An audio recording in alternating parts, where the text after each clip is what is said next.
మీ business ఏదైనా మీ ఊర్లో promotion చేయాలంటే అది సుమన్ టీవీతోనే సాధ్యం. ఇప్పుడే సంప్రదించండి. నమస్తే, వెల్కమ్ టు సుమన్ టీవీ. నేను మీ కస్తూరి. ప్రస్తుతం మనం కలెక్టరేట్లో అయితే ఉన్నామండి. ఇక్కడ వాళ్ళ గ్రామ పంచాయతీ గురించి అయితే వాళ్ళ ఇబ్బందుల గురించి చెప్పుకోవడానికైతే మనతో కొంతమంది మాట్లాడుతున్నారు. వాళ్ళతో కలిసి వాళ్ళ ప్రాబ్లం ఏంటో మనం అడిగి తెలుసుకున్నాం. మేడం, నా పేరు కె శివప్రసాద్, ఏపీ గ్రామ panchayat employees and workers union జిల్లా జనరల్ సెక్రటరీ. ఈరోజు దాదాపు అనంతపురం జిల్లాలో 575 గ్రామ పంచాయతీలు, అందులో దాదాపు 3000 మంది గ్రామ పంచాయతీ కార్మికులు పారిశుద్ధ్య పనులు గాను, వీధి లైట్లు వేయడంలోను, నీళ్లు వదలడంలోను పగలనక రేయనక పనులు చేస్తున్నారు. కానీ ఇచ్చే వేతనాలు మాత్రం అరకొర వేతనాలు ఇస్తున్నారు. ఆ ఇచ్చే అరకొర వేతనాలు కూడా 5 నెలలు 6 నెలలు ఇట్లా బకాయి పడ్డాయి.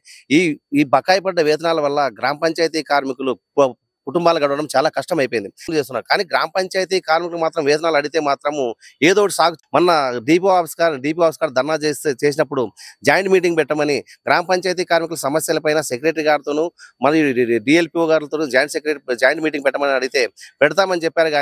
కానీ ఇంతవరకు కూడా జాయింట్ మీటింగ్ పెట్టడం లేదు. అందుకనేసి ఈరోజు కలెక్టర్ గారి దృష్టికి కూడా తీసుకొని రావడం జరిగింది. కలెక్టర్ గారు కూడా ఈరోజు స్పందించేసి ఏఓ గారికి ఇమీడియట్ గా జీతాలు ఇవ్వాలని చెప్పారు. కానీ ఇప్పుడేమో ఇక్కడ చెప్తున్నారు, కానీ అక్కడ పోతే మాత్రం గ్రామ పంచాయతీ కార్మికులు మాత్రం కార్యదర్శులు గాను, అటు సర్పంచులు, సెక్రటరీలు అందరూ కూడా వేధిస్తున్నారు. రాజకీయ వేధింపులు మరీ ఎక్కువైపోయినాయి మేడం. ఈ మధ్య కాలంలో గ్రామ పంచాయతీ కార్మికుల పైన రాజకీయ వేధింపులు ఎక్కువైపోయినాయి. ఎందుకంటే గ్రామ పంచాయతీలో దాదాపు దళితులు, బడుగు బలహీన వర్గాల వారు పనిచేస్తున్నారు. ఈ బడుగు బలహీన వర్గాల వారి పైన వీళ్ళ పెత్తనం ఇంకా ఎక్కువైపోతుంది. అంటే భూస్వామ్య వ్యవస్థలో పూర్వకాలంలో భూస్వామ్య వ్యవస్థ ఏ విధంగా ఉందో అదే విధంగా గ్రామ పంచాయతీ కార్మికుల పైన కూడా ఇప్పుడు కూడా ఉంది. భారతదేశానికి స్వాతంత్రం అయితే వచ్చింది, కానీ గ్రామ పంచాయతీకి మాత్రం ఇంతవరకు స్వాతంత్రం రాలేదని చెప్తున్నాం.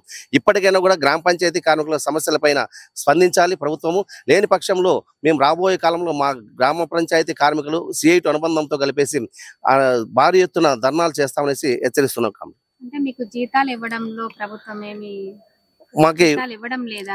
జీతాలు వచ్చేసి ఇప్పుడు 5 నెలలు, వజ్రకరూరు మండలం అయితే 7 నెలలు ఉన్నాయి, రుద్రంపేటలో 3 నెలలు, అనంతరం రూరల్ మండలం 3 నెలలు, ఇట్లా రకరకాలుగా 3 నెలలు 4 నెలలు ఉండడం వల్ల ఎక్కడైనా కూడా అప్పులు పుట్టాలంటే కూడా పుట్టడం లేదు.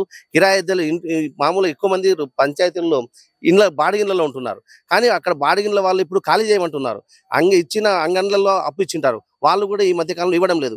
పిల్లలు ఫీజులు కట్టడం లేదు. రకరకాలుగా గ్రామ పంచాయతీ కార్మికులు ఇబ్బంది పడుతున్నారు. కాబట్టి ఇప్పటికైనా కూడా అధికారులు స్పందించి వెంటనే బకాయి పడ్డ వేతనాలు ఇవ్వాలి. లేని పక్షంలో మేము ఆందోళన కార్యక్రమాలు చేపడతామనేసి తెలియజేస్తున్నాం.